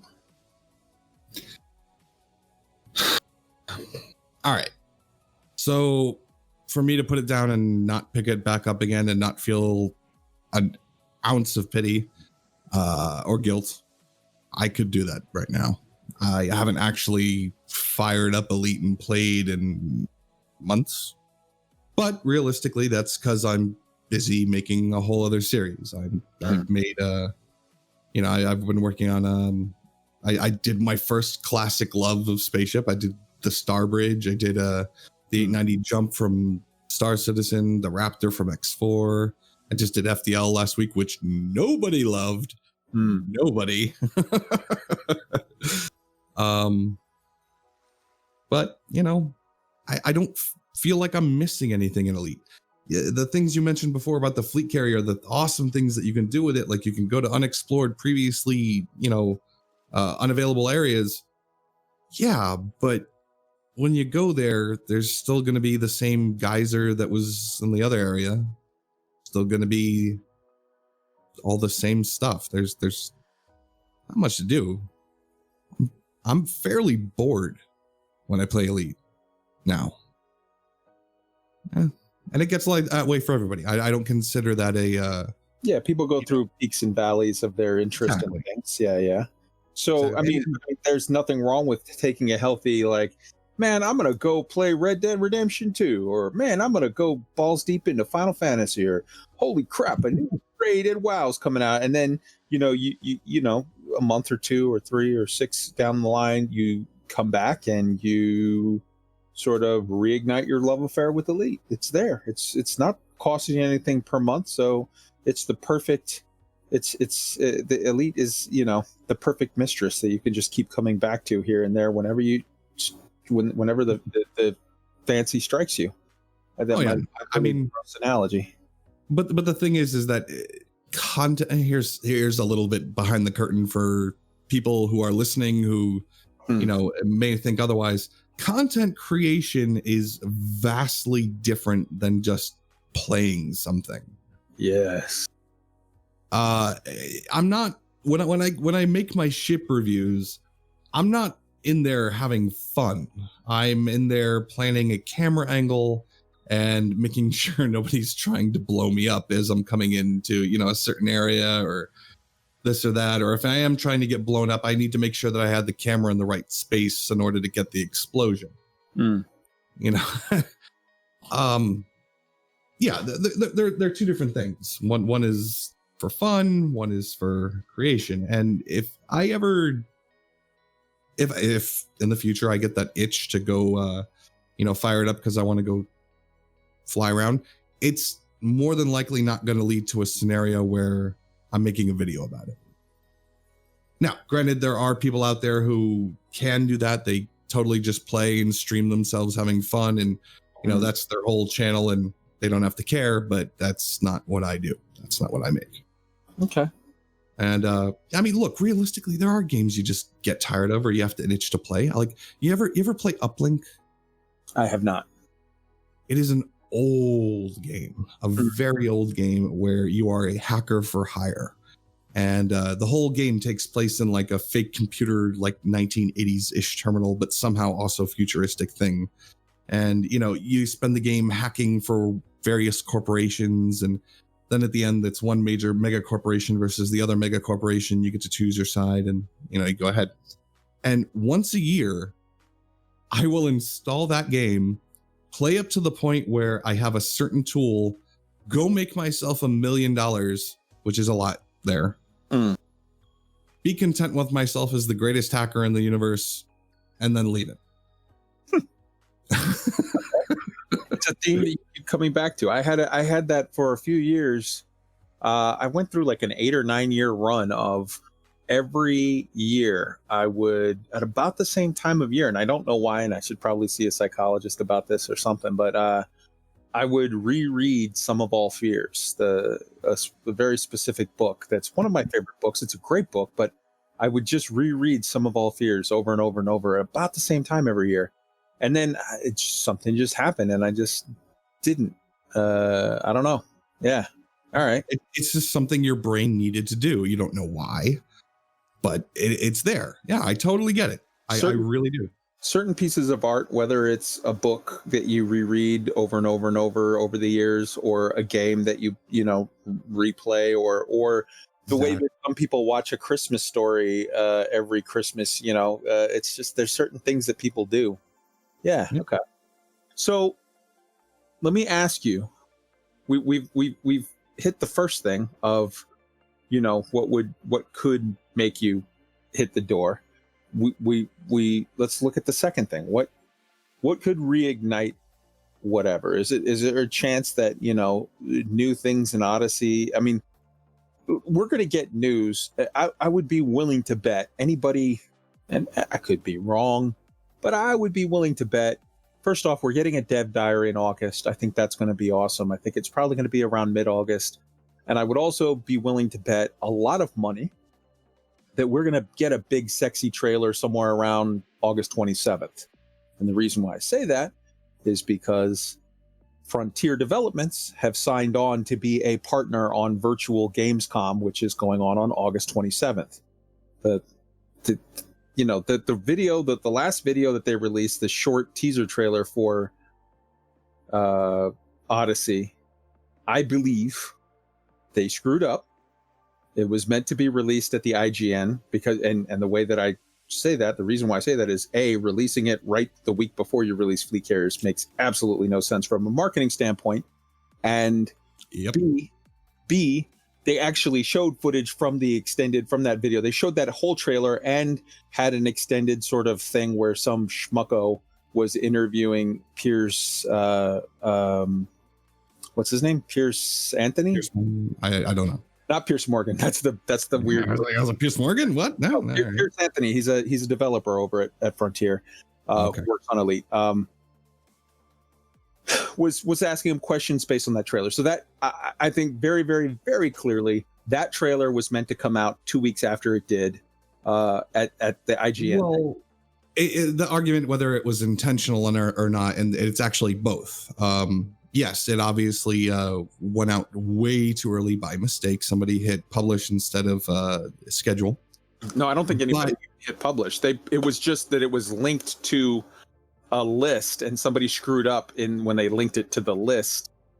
That it was. You see what I'm saying? If you create, well, yeah, I do, but I will tell you also that it went down, and then about an hour and a half later, it went back up. Oh yeah, of course it had to, because at that point there were 19 different people that had including Yamix and several other people had their version of it already up. So it's like, all right, well, it's one of those.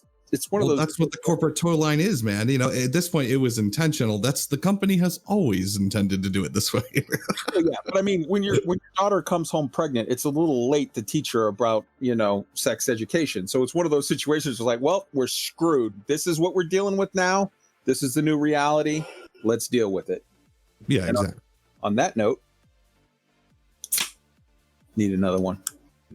All right, so I would think come August 27th, the weekend of, we're going to get a big, sexy trailer.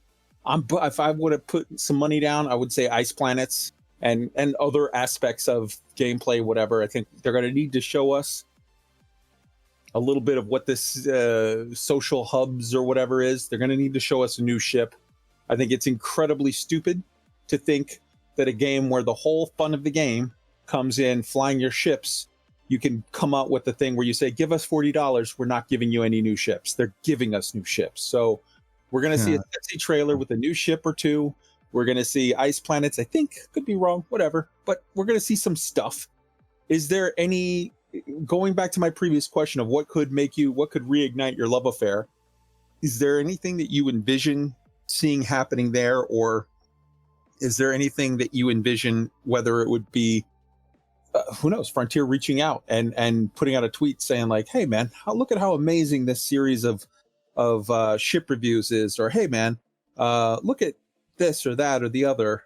What do you envision sort of that could happen? What can you see? What can they dangle in front of you, content wise or otherwise, that would put you in a mind frame where you would be willing to sort of shack back up with that X for a weekend and see if it's good? Okay, I'm gonna tackle this in immediate terms versus long-term terms. Okay. Immediately, my immediate defensive brain wants to turn and say, I don't actually want it. If someone reached, by the way, I say this because somebody else reached out and said, hey man, actually, you could get in and, you could do this and you could, and it'd be fine. And as he told me that, I realized I don't want it. At this point, realistically, a series of tweets that are like, oh, check out the pilot. No, don't do that. I'm not bitter that I didn't get in. I'm not upset or angry, and I especially don't want the pity. That's not the problem. The problem was there was no recognition in the first place. And you know what? Realistically, that's fine too. If I'm not going to go where I'm not wanted, and I especially don't want the pity invite.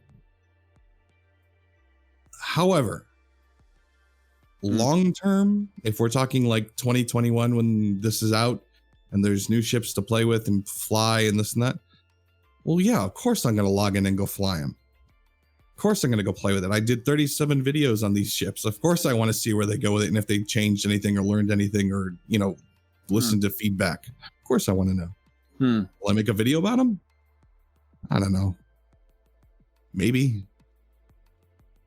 I think you're going to see a whole new aspect of ships as well. You're going to see, it just makes sense if they're building a lot of this stuff around, sort of atmospheric landings and elite feet, right? You're going to have to see, it makes sense. You're going to have to see ships that are created towards and modules that are created for existing ships along the lines of supporting sort of air to ground activities, whether that be a hot drop for troops, whether that be close air support, some sort of modules that are like hard points that, bombs or like, guided munitions or whatnot.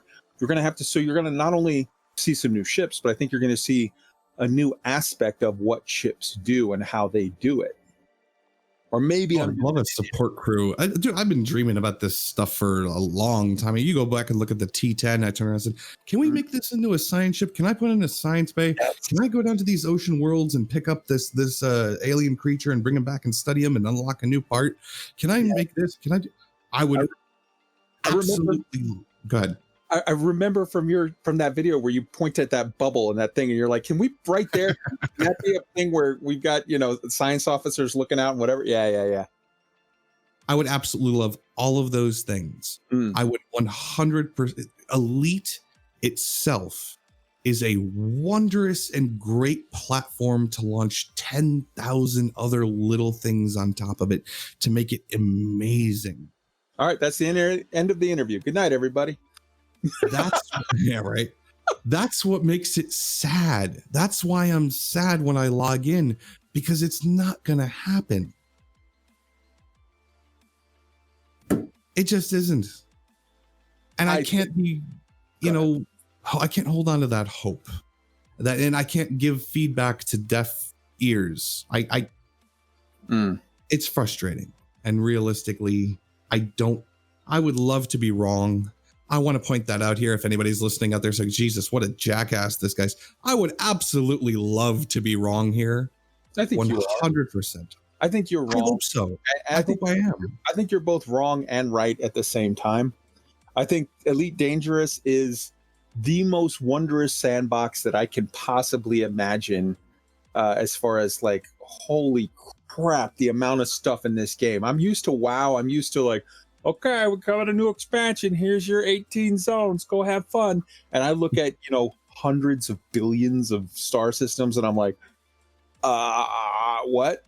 Exactly. That's great. But at the same time, I also acknowledge the fact that the truth of Elite is that it will always give you more than you could possibly imagine, and it will also always give you not enough. No matter how much they do, it's just not enough, because it's such a wide area that giving that area depth is next to impossible without, I don't know. There's it's not though. That's the thing, is that it's not, is that there is the ability to, if you base most of your game around RNG, but you have Yemix, by the way, as much as the character he plays is a raving loon and just a jackass about it, he's not wrong. A lot of the game is built around RNG. And if you already have that engine built into it, you can set up random events, random encounters, random things, add them into these systems, make exploring worth it. I want to be able to be randomly super cruising, and then all of a sudden, bam, something happens. I run into a space whale. Even if it doesn't do anything, the fact that I found a space whale is awesome. Go ahead. No, please finish. It wouldn't even be that hard to add in.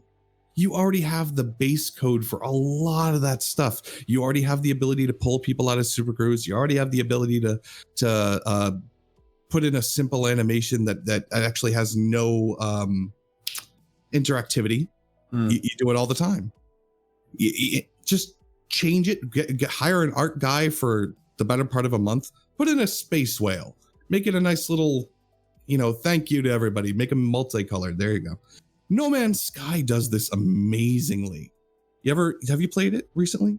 I have not. Here's what my feeling on No Man's Sky, and I'm basing this entirely in fairness and in a disclaimer. I, as in all things, I'm an idiot who's talking about things I don't really know about. I've not played No Man's Sky. I've watched lots and lots of streams and video and hours of footage. Here's my takeaway on No Man's Sky. No Man's Sky is, from the aspect of someone who is looking for a flight sim, is a arcadey, simplistic, it's an absolute shit flight sim. Having said that, everything else about No Man's Sky, between the fact that they have living ships and mechs, and now they have some very much seeming to me like Fallout, tunnel raiding, but you're going through these like abandoned ships and trying not to get goo on you, and it has a horror element to it, and the building your bases and everything else other than the flight sim part about No Man's Sky seems fucking incredible. It is. I will tell you one thing it has over Elite, a big one. It's fun. It is actively fun to play.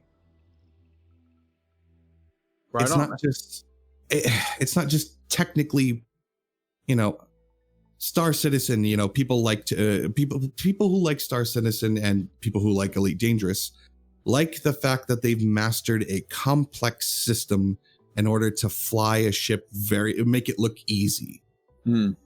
Yeah, you agree? I think so. Yes. Yeah. It's a big thrill when you realize that you've put 60 hours in just to learn how to fly the ship properly, and you can actually pull off these maneuvers, and you can go and fly inside in and out of the mail slot with FA off, and that's a big thing. It's not big thing for content wise, but it's definitely achievement for Elite. The grind to get there is not particularly fun. Playing No Man's Sky is, yes, it is baby's first space simulator. I will totally give you that. It is colorful and simplistic and not particularly hard, and there's no real challenge, but it's fun. Okay. And it looks beautiful. Everyone says Elite Dangerous is the wallpaper simulator, is the wallpaper generator. Wrong. No Man's Sky is awesome. I think Elite Dangerous, you could definitely say that about that. It's the views are amazing. I think Star Citizen, you could say it's amazing. I think Eve, you could say it's amazing until you find out that you're not actually flying ships. You're just you're flying spreadsheets in the close proximity of gorgeous screenshots that are sort of out there. You can maneuver your ship on your own, right? You're not just clicking and telling it where you can actually fly it. It's just not smart to do it that way. Yeah, 100%. Yeah. I mean, I've spent hours back in my Manticore and back out in my little Rifter. Yeah. But I was a nullsec boy. I'm not going to say who for, because I don't want to start anything. But I talk to the Matani on Twitter all the time. He's an interesting dude. Yes, he is. Yeah. So you know what? You can't bring Mittens into it. I'm gonna need more alcohol. All right. So, but we were getting back to, so what could reignite your love affair? Would, new stuff, okay, whatever. What do you think could, at this point, if it were to happen, start to make you go, I'm going to try to re-engage with Frontier or whatever? Do you foresee, what if they were to come to you right now and be like, hey, look, man, I don't even, with as sort of adversarial of a place as you're at with them at the moment, where it just does not seem to be very, whatever. Do you think that there's a chance that they could ever reach out to you and be like, hey, we actually do want to hear if you can keep your mouth shut, don't post anything on Twitter, don't release any, don't violate any, whatever. But, we do want to get you in on this program. We do want to invite you into this secret room or whatever that we did not invite Kai into. We want to, get you in here and get your feedback. And we want to take on, in a constructive way, someone that we feel is on the challenging side of it, is sort of adversarial. Because there could be, I think, a merit to that for the company. There could be, if you have someone who is out shouting in the void about, how you're screwing up, there could be some merit to getting that person on board, co-opting them and using them as a resource to say, like, hey, okay, you think this is dumb. Well, here's what you don't know, this. And then that person goes, yeah, I factored that in, but that. And then you as a company go, oh shit, all right, he's got a point. Let's I told you at the beginning, the very smartest thing you can do is find yourself a villain. You're absolutely right. And you're supposed to go, and as a company, you should go out and find someone who isn't particularly nice or nice to you. You should let them point out your flaws and find out how you can fix them. That's what everyone should do. The problem there is that you have to have real trust that that person isn't going to burn you, because that person could be malicious and release all kinds of stuff out that then puts you in a weird spot as a company. I mean, and that's where we get to the question of, and everyone thinks, oh, poor baby and everything like that. It is a matter of trust. If you're not invited to the birthday party at this point, it is a matter of trust. Because what exactly do I have to do? I've put out a great series, and that is tooting my own horn. I put out a great series, maybe not the Anaconda. I could have done that one better. It was my first video. But realistically, if you don't trust me at this point, if to even talk to me, fine. Okay. No, nothing. I don't want it. And realistically, at this headspace right now, and for pretty much the immediate future, I don't want it. If I wouldn't have tweeted it if it were salvageable at this point. And yet, let's say, because I know for a fact that 2 of the CMs listen to my show. I don't know about the other ones. And I have no clue. I've gotten a couple of interesting things from developers where I just get a random whatever. I got a couple of them with regard to the Yamix interview that were kind of funny. But if somebody hears this and says, you know what? All right, this guy's a big boy.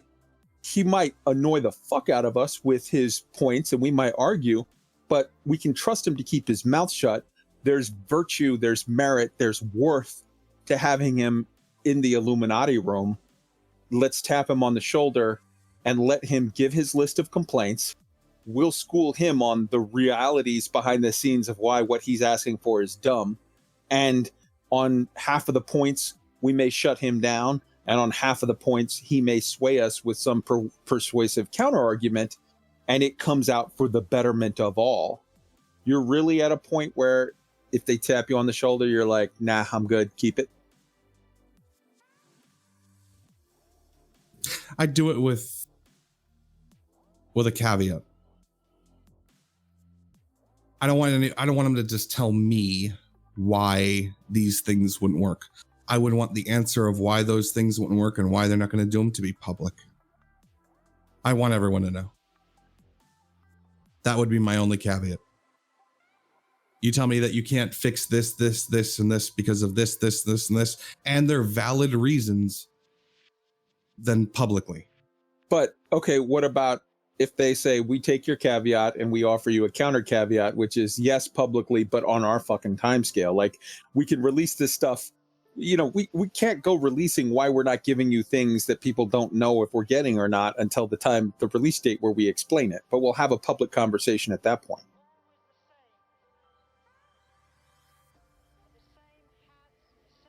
I don't know. And that highly unlikely scenario, I don't know. Okay. I'd have to see what the mood was in the room. This conversation sort of started very, very spur of the moment because I should actually ask instead of being a dick and just saying it. Do you mind if I sort of preface how this conversation started, or do you want me to keep that back for now? Oh, dude. At this point, realistically, we've been talking for hours. I got nothing that I got no credibility. It's like, oh, by the way, you can't use this. You do you. If I didn't preface it in the beginning, then No, but I'm not that guy. I'm not. If you're like, man, I don't really want that, then I wouldn't say it. I mean, I would literally cut stuff out if it's a point where it's going to cause you pain or whatever. I don't want to be that dude. That's not my thing. I appreciate it, but it is a form of personal responsibility. If I get bit for something that I've said here today, that's on me, not on you.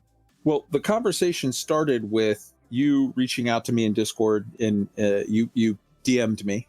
I guess maybe the conversation sort of started a couple hours ago in the stream when I popped on and asked you, and whatever, maybe I poked the bear a little bit, and you messaged me with an idea, a proposal of like, hey, would you be interested in doing this thing? And I was kind of taken aback because I'm not gonna lie, I did kind of take your tweet as a little bit of a, you know, I want attention, give me attention thing.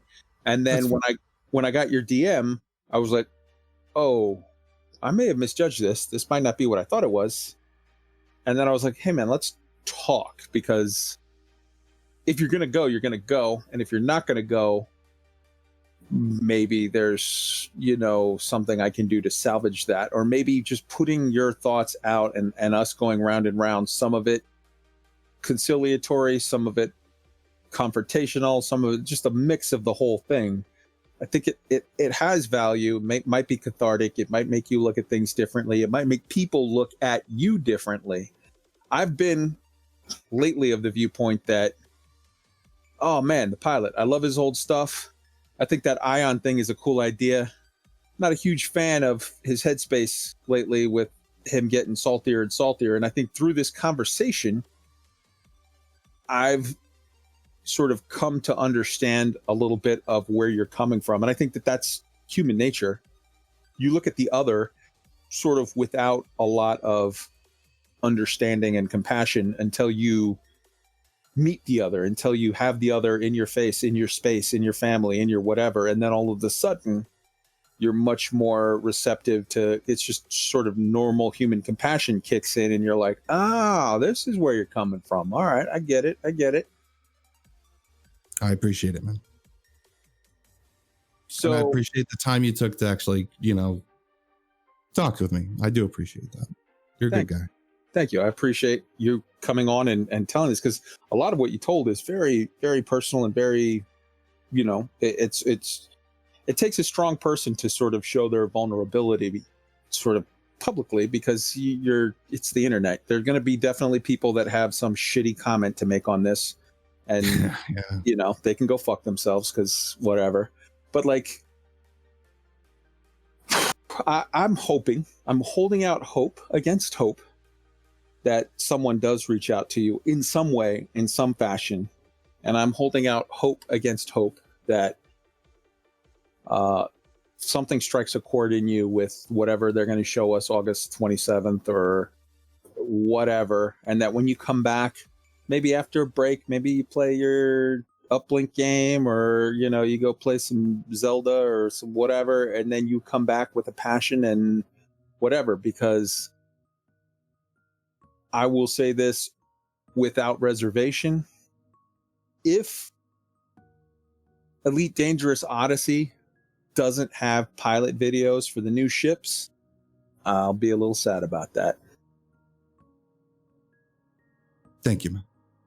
All right. Well, let's wrap up the conversation here and end it. I've bugged this guy for hours and hours, so we'll let it go there.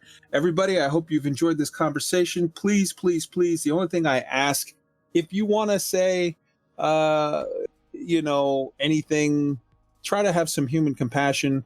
If you agree with the pilot's viewpoint and think that I'm an asshole for pushing him on any of the things that I pushed him on, feel free to say it as bluntly as you like. I have no feelings. If you disagree with something and you want to say something aimed sort of at his viewpoint, or at the people that agree with his viewpoint or whatever, please have some human compassion and just like be decent. Don't be shitty. All right. Everybody follow Wheaton rules. Don't be a dick. All right. Have a good night, everybody. Later. Take it easy.